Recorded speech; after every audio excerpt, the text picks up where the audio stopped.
Whether you're an amateur or professional, you still have to know your lines, cues, and your character, but especially when you go professional, there's just no excuse. And many times, you'll get revisions on the day. Yes, that sounds scary, but you'll generally do better at line memorization if you have a plan going in. In this first phase, I'm reading the script 5 times. So that means lines, actions, parentheticals, transitions, locations, etc. The goal is to learn the story from beginning to end. Characters have an arc and you can't learn that by only reading your lines. I noticed that when my goal is to get through the script this many times, I'm focused on the wrong thing and so I don't memorize as well. So I try to study it brand new every time I go through it. I find that when I do that, the lines stick in my long-term memory a whole lot better. 30-year-old police officers trying to get a high school student to step down from the edge of a building. As I read through, I noticed that the script was not quite where it needed to be. Already I'm having to correct some of this. It's only a 1-minute piece, so I can just go through it and tweak it how I want. Writing is half the strength of a performance, so I liked being able to tweak my lines. Yeah, honestly, I think that's good for phase 1. Now we're on to phase 2. Yeah, busy day today. I've got a production meeting, and then I also have to film an audition. Can we accomplish it? So I had to cut the audio, but we were trying to figure out how we could shoot a low-budget miniseries without losing a day, no matter what talent we had or did not have.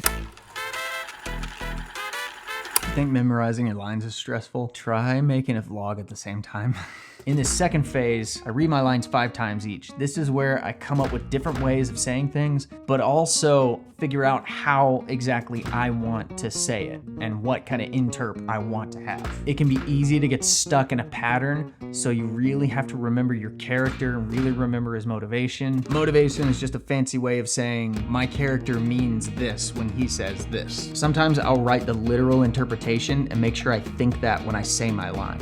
Hey, take it easy, just step down and come talk with me, okay? I'm fast forwarding through a lot of this, but I'm actually reading every sentence 5 times. I mean, there's nothing glorious about it, but make it new each time and that'll keep it from getting monotonous. Yeah, I like that structure a little bit better. I've self-directed so much that I've just learned to be objective to see when something artistically works. I mean, good ideas are everywhere, and sometimes they come from you. Hard part is gonna be to keep this under a minute. I gotta time myself. All right, 54 seconds. That's a good time. All right, I think we landed it. You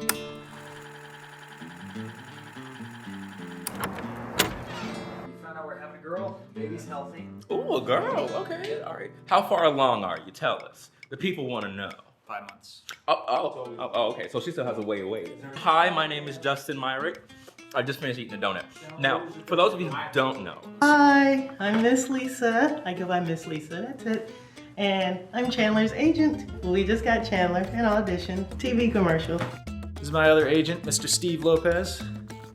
Hey. There, Mr. Steve's what we call him. He handles all of our audition filming. I know I'm gonna have a great time and I always learn a lot when I do auditions here. So here we go. This guy does amazing work. He really helped me with my audition technique. He's really helped me be more comfortable in front of the camera, which is not an easy thing to learn. It just takes time and he's willing to put in the time. He's Chandler amazing. makes it easy. He's a professional. He does an excellent job. He's very directable and he's got a great learning spirit. He's gonna make it. Thank you. Thanks, Mr. Steve. Thank you, sir. I'm excited about this one. I'm really excited. In this third phase, I say each line 5 times without looking at it. And this is where I try my different ideas, and if I mess up, I just read the line and start over again until I hit 5 times without saying it. And I keep doing that until I get all the way to the end. And if it's a quick exchange or a bunch of one-word lines, I'll usually just group those together. That's usually fine. Sometimes you're gonna have a line that just won't stick no matter what you do, but don't sweat it.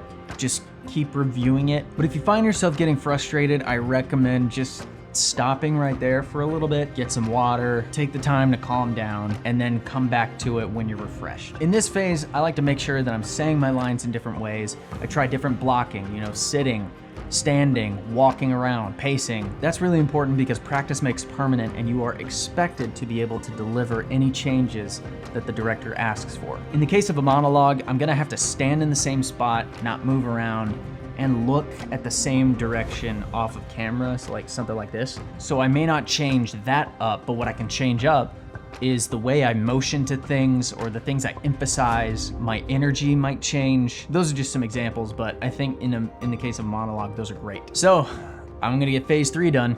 Here, my voice got tired, so I took a break. I made some tea, I prayed, made dinner with my wife, and I was practicing at the same time. And I think doing normal life at the same time you're practicing your lines is a good litmus test for line memorization. We know you didn't do it. We know you didn't do it. I'm almost halfway done. It's nighttime and I'm almost halfway done. All right, let's keep going. Grace is here too. Do you want to see her? No, stop!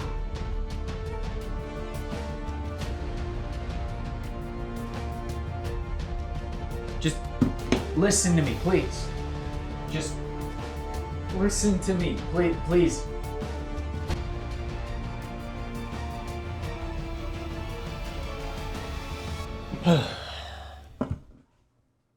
Finished. That's phase 3. Done. By now, I'm usually able to go off book, but just in case, that's why I created phase 4. Read it one more time, the whole scene through. Think of it like an engine. You know, each piece needs to be carefully crafted, but at some point, all those pieces need to come back together and make one working machine. And I never throw away my script. When you memorize the whole Bible, do you throw it out? No, you keep it. Sometimes you write notes in it. I treat my script the same way. I keep it to review my lines, review who my character is, my blocking notes. I always write my blocking in there as well. It's just so helpful to do. On that note, I think I'm gonna call it a night. I hope you learned a little bit more about memorization, and I hope these tips help you. Yeah, at this point I really should have turned off the camera. But actor friends, what is your favorite memorization technique? I'd appreciate it if you left a comment down below. Thank you so much for joining me on this wild Da Vinci journey. We'll see you next time.